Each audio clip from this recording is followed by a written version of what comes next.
It's finally almost April, so let's go over my April TBR. Hi everyone, welcome back, or welcome if you're new. My name is Kira, and today I have quite a lot of books on my April TBR. There's a lot of spring reads. I recently did my cozy spring TBR, so some of these will be repeats, but I have some others that I'm also going to be adding. As of filming this video, I am about to finish my 12th book for the month of March, so I am on a really good reading roll and I'm hoping to continue that into April. So I have like 12 or 13 books on this list, so I'm just going to dive into it. My genres range from cozy mysteries. I'm continuing those. Those have become a genre that I absolutely loved. I don't really get tired of them. But I have been reading some mysteries lately. I have one horror book that I do want to read, kind of getting back into that I think is sort of like spring, summer season.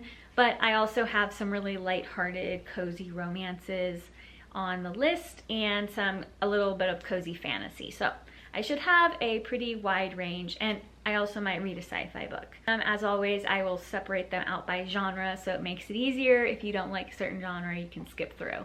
So the first one I'm going to start out with is my cozy, more lighthearted romances. I have a few on my Kindle, and then I also have some through my Libby. I have had some Libby holds for a while, and there's 3 or 4 of them that I think are going to come up in the month of April, so I'm including them on this list. I'm a mid-mood reader, and I'm particularly like a seasonal mood reader, so hopefully these work out. But the first one I actually put on hold not too long ago, and it's When in Rome by Sarah Adams. In my cozy spring list, I had Practice Makes Perfect by Sarah Adams, and I didn't actually know that this was the second in a series and that I should read When in Rome first. I got When in Rome through my library. It says it's less than 2 weeks away, so I will be reading that. I might follow it up by reading Practice Makes Perfect, but I also just might spread that out into May since I have a lot of books that I do want to read this month. So When in Rome is actually a bit of a twist on what I've been reading lately. I've been reading a lot of cozy mysteries, like culinary cozy mysteries, and there's a lot of female bakers, and this one actually has a male baker, Noah, who lives in a small town of Rome, Kentucky, and a somewhat burned out pop star. She's just really tired and she needs a break, just ends up broken down in Rome, Kentucky on his front lawn. And so he allows her to stay in his guest room. He runs this pie shop that was left to him by his grandma. He has a lot of really nosy neighbors. And I just think that the love story is going to be really cute. I like the twist on it, and I think it's about her figuring out what's important to her and him as well. I think he's a little bit grumpy and stressed out. So I think it might be a Grumpy Sunshine book. I don't really know. I try to avoid looking at tropes too much. I just read the synopsis, and a lot of people in my comments when I said I was going to read Practice Makes Perfect said that they really loved When in Rome and that I should read that one first before reading Practice Makes Perfect. So I will, and then I will try to get to Practice Makes Perfect maybe next month. So the next book that I really want to read is The Little Guest House of New Beginnings by Donna Ashcroft. I have seen Donna Ashcroft's covers for a while, and then I saw this one on this list of heartwarming reads, like romance reads, and I just really wanted to read it, so I have this one on my list. It takes place in, I think, on an island, and our main character is returning to her childhood home called Sunshine Hideaway. It has really big bay, beautiful windows, and she wants a second chance, and so she moves back and she's trying to fix it up and turn it into a wellness retreat. And there's a really shy main character, Connor, who's also a builder, and I think he's secretly been in love with her for a long time. So I think it's going to be really cute. Again, it has a very like small, tight-knit, close community, and there's like a lot of friends and neighbors coming out. I just love that in books. I think that's one of the reasons why I really love cozy mysteries, is just because of not just the main characters, but how the community comes together and all the little things that they do to make it fun. But this one looks really cute. I have not heard anyone speak about it. I just kind of saw it when I was scrolling through things. So fingers crossed it's good, but I'm very excited about it. And the same with The Little Cottage on the Hill by Emma Davies. I might have mentioned this in my March TBR and I just didn't get to it, so I'm going to try and read it this month. But this one is about a woman who had a like PR disaster. She works in PR and things didn't go well. So she's moved to this little town and she thinks that she can update these little summer cottages and make it into this big event. The owner though, Seth, he's pretty grumpy and he fell in love with the land, but he just did not have enough money to fix up everything. So she's going to help him, and I think it's about them fixing it up. It's kind of a similar plot to the last one, but I think it's going to be really cute. I have heard good things about this one. I'm in a lot of Facebook groups, so I've been reading a lot of like spring lists, and a lot of people thought this one was really cute and that the main character is very sassy and stubborn, so I like that about the story. And the last one in this category that I'm planning on reading is Breakfast at the Honey Creek Cafe by Jodie Thomas. I did talk about this in my spring TBR, so you might have heard this before if you watched that video. But this one is about Piper, who is the mayor of this really small town, and she has a fiance that kind of like pieced out somewhere and she doesn't really know what happens. So she's trying to figure out what happened in order to avoid a scandal. So she hires like a private detective, but she doesn't want anyone to know that's what he is and what he's doing. So she makes him act like he's her boyfriend, or that's what they decide, the cover. And apparently it's really funny. They have a lot of antics and they end up actually liking each other while they're figuring out this mystery. So I think that it's going to be really cute. I've heard of Jodie Thomas's writing before, and I'm actually about to start Strawberry Lane, which is another book, and I should have that one finished by March, so I'll let you know what I think. But this one, I've heard of her writing before, and I see her everywhere. I found this in Walmart actually, and it just looked pretty perfect, but I found it around like, I don't know, it was a fall or winter, so it just wasn't the right season for me. But yes, this month definitely going to be reading this one. So the next category I'm going to talk about is my cozy mysteries. I have been reading a lot of cozy mysteries recently, and I just really love them. As I've said, it's the community, the seasonal aspects to it. I love the recipes, and I've been having a blast making the recipes from some of these books. And I have a couple that I think are just going to be perfect for April, and the fact that Easter's in April, it's just spring. There's some tulips coming around. We might get snow this week, but hopefully that doesn't stick around for too long. The first one I'm going to talk about is actually also on my Libby. I have had this one on hold for months, and that is The Perfectly Proper Paranormal Museum by Kirsten Weiss. So I put this on hold around like Halloween, fall, because it seemed like a very fall book. So it's going to be interesting reading it in this season, but I've had it on hold for so long, I'm going to be reading it. Our main character has moved back to her hometown, and she kind of gets railroaded into taking over running the local like paranormal museum, which is very different. I don't know if like the town is kind of around like hauntings and stuff, but someone ends up getting murdered in the museum, so she has to investigate. One of her friends gets accused of it. She has an old high school bully that is the detective in charge. There's like, it said in the description, it says there's obsessed taxidermists. So I don't even know what's going on, but it sounds like a wild ride. I've heard people say that it's super funny in certain spots. So I just think more of a lighthearted book is going to be entertaining for this. So I hope it lives up to the hype because it's been in my holds for a while. So the next book that I have is Murder at the Bee Farm by Sue Hollowell. I believe I mentioned this in my spring TBR as well, but this one is very spring coded, so it's definitely perfect for this season. And it is the Sunny Honey B&B series, so I think that's going to be really fun. She returns to the town called Honey Ridge, and I think there's a murder on Sweet Buzz Farms. Everything is a play on honeybees, and I just think it's going to be really adorable and cute. I always love when our main character has like an older like female relative.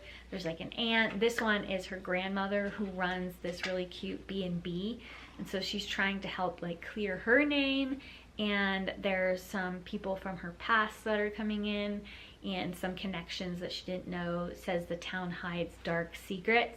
So I think it's going to be really enjoyable and fun. I think there's 3 books in the series so far, so we're going to see if I like it. And the next book that I want to read is Caught Red-Handed by Ellie Alexander. This is book 4 in the Bake Shop Mysteries.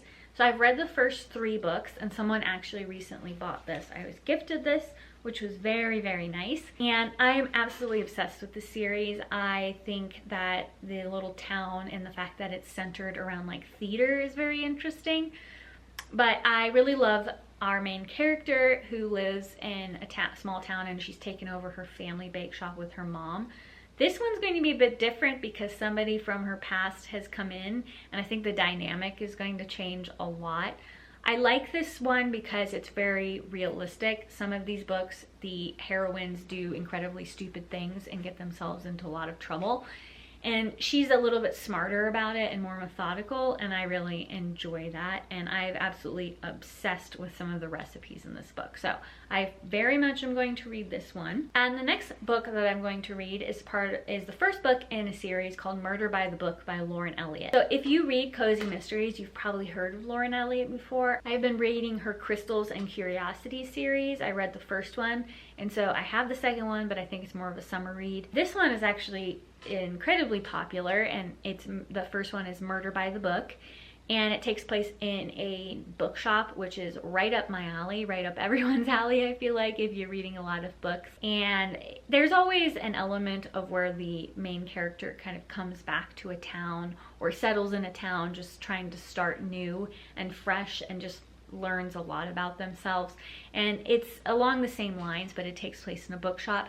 This book has like over 20 books in the series, so I'm really hoping that I like it. It's been on my radar for a while, and I finally got the opportunity to check it out. So it's in my list already, so I need to get to reading that in the next few days, so I should be reading that shortly. So the next 2 to 3 books, I haven't quite decided which ones are going to be more of a priority.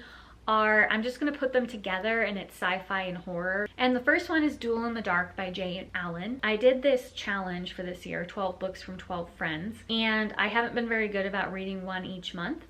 This one is from my dad, who's a very big military science fiction reader, and so Duel in the Dark was the one that he suggested to me. I got like 2% of the way in, and then we got sick, and so I just like could not focus on it. I was being nursed for my whole family, so I am going to get back to this one. It sounds very, very interesting. So this is about a ship named the Dauntless, and they fight for the Confederation.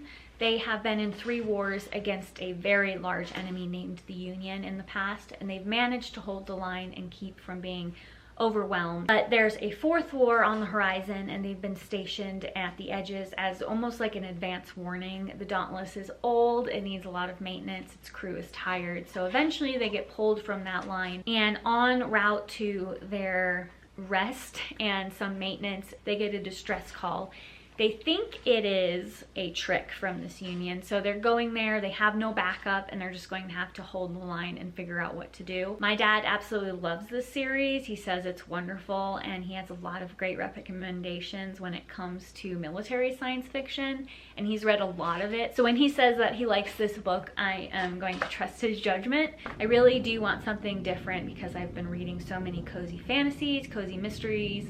I think it'll be a nice little bit of a change of pace between all these other books that I'm reading. The next book is similar in that it's military science fiction, and it's called Constitution by Nick Webb. So this has been on my list for a long time, and they actually just put it on Kindle Unlimited, so I snatched it up because I really do want to read it. I think Duel in the Dark is more of a priority for me recently, but I really do want to get to this other one soon. And it is more of an alien invasion, less of like a human enemy. Earth in the past was attacked by an alien invasion, and it was devastating. Hundreds of millions of people died. And so since then, they've been arming themselves. The aliens abruptly left, but now they're coming back, and they've struck like deep into human territory. The humans, again, were not ready for this, and most of their ships are destroyed. They're basically on the brink of extinction, and there's one ship, the oldest ship in the fleet. It's kind of a hot mess, and it's the Constitution that is basically left with trying to defeat this force. For both of them, I love the whole like underdog the fact that they're the oldest, they're kind of not really considered to be a threat or something important by even their own allies. I think it's going to be very fun and entertaining. Again, I think Duel in the Dark is more of a priority, so if I can get to this one this month, I definitely will. Hopefully I will be able to. So the next one is my horror book for this month. I have not been reading a lot of horror the last few months. Last year I read a lot. I've just kind of gotten out of that mood, and I'm just gonna sprinkle them in throughout the year as I have the urge to. But this one is The Copper Man by Deborah Castaneda. It is part of the Dark Earth Rising series. They are standalone books, they're just in the series, and they all have the theme of where they take like folklore. There's a lot of environmental horror almost, something that's happened in the environment that's changed things, or again, she kind of weaves it in with local history and folklore, and I really enjoy that aspect of it. I have loved Dark and Rising Tide. I loved The Devil's Shallows, and there's a lot of like creature feature in it, so it's all kind of mixed together into some of my favorite tropes for horror books. The Copper Man is about a mine shaft, I think in the desert, and some people were murdered a while ago. There's some new people that are going to investigate, and some things start happening again. I grew up in Arizona, so there's a lot of like ghost towns, mining towns that are in the area, and so this one just kind of reminds me of where I grew up a little bit, and I think it's going to be really intriguing. So I'm trying to read that and be able to review it this month. So I actually have another one I kind of forgot. It is on my Libby. So I haven't heard about this one, but I saw it on like Popular Books, and so I put a hold on it a while ago, and again, it's coming up this month, but it sounds very intriguing. So it's about the Tucker family, whose neighbor tells them one day that someone rang their doorbell in the middle of the night. And so they check their security cameras just to see what's going on, just because it was the middle of the night. And they realize that the doorbell ringer was there as well on their porch, and they see that it's actually not a teenager playing a prank. It's a young woman who had a shackle around her wrists, and she looked scared. She was looking over her shoulder. She just disappears into the night. They call the police, and it becomes this huge media sensation. She becomes known as the girl on the porch, and as the day goes by, nobody actually recognizes her. Then things start to happen around the Tucker family. Somebody's watching them. There's footprints around their house. So I think the story ends up becoming, do you know your friends? Do you know your neighbors? There's lots of secrets. So I just found it really intriguing, the whole premise of it. It's a short read, so it shouldn't be too long. But this author has written a couple of things with Stephen King, and Stephen King says he really likes this book. So we're going to see. Stephen King is a hit or a miss for me. Most of the time it just gets overly complicated, but since this one's short and a lot of people seem to be checking it out, it's a little bit of I just really need to see what's going on with it. But hopefully it's not too bad. I've read that people have like sat down and read it in a couple of hours, so we're going to see. So the last two books that are in my list are more cozy fantasy. I did talk about these in my spring TBR.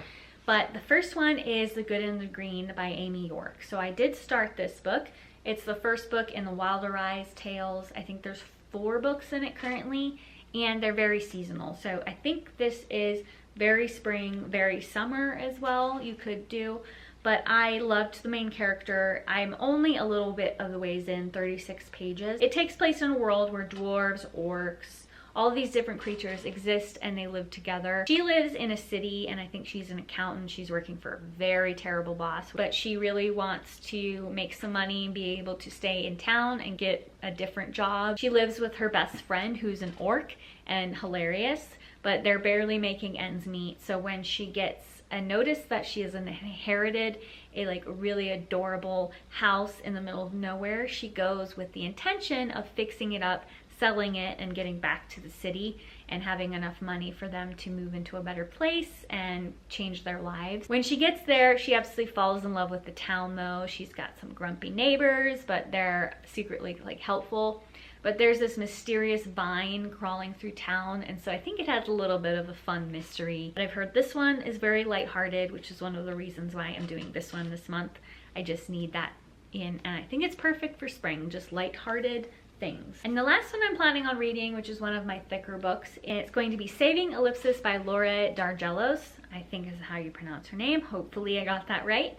But this one was recommended by Meg's Cozy Tea Room. If you love cozy books, I think she's highly recommended. I just think this is going to be one of the most unique books that I've read. She says that it's really wonderful if you're a grammar nerd, which I kind of am a little bit. This book takes place in a very small town called Ellipsis, which is actually folded between the pages of a manuscript. And everyone's job in the town, besides like people like our main character who runs the local floral shop, is to fix like grammar mistakes and keep everything like, I don't really know how this works. It just sounds incredibly unique, and some things start to go wrong and the very like fabric of their world starts to unravel when some of these grammar things happen. I don't know, but Meg's Tea Room said she loved it, and every book that she's recommended I've absolutely adored. So I think this is going to be very fun and unique. So those are all the books that I'm planning on reading in April. I might add a couple as I go or switch things out, but in general I'm trying to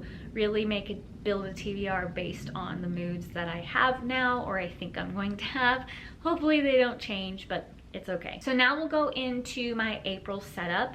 I think I'm going to keep it pretty simple, again, just because of what all's going on. I have been doing a lot of floral themes, and it's probably going to continue. I just love it this year for some reason. I'm just having fun doodling them, so we will see. I still haven't quite decided. I'll probably just sit down and pick a couple colors and just dive into it. We will do that and then come back.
So there is my journal set up and all the books I'm planning on reading in April.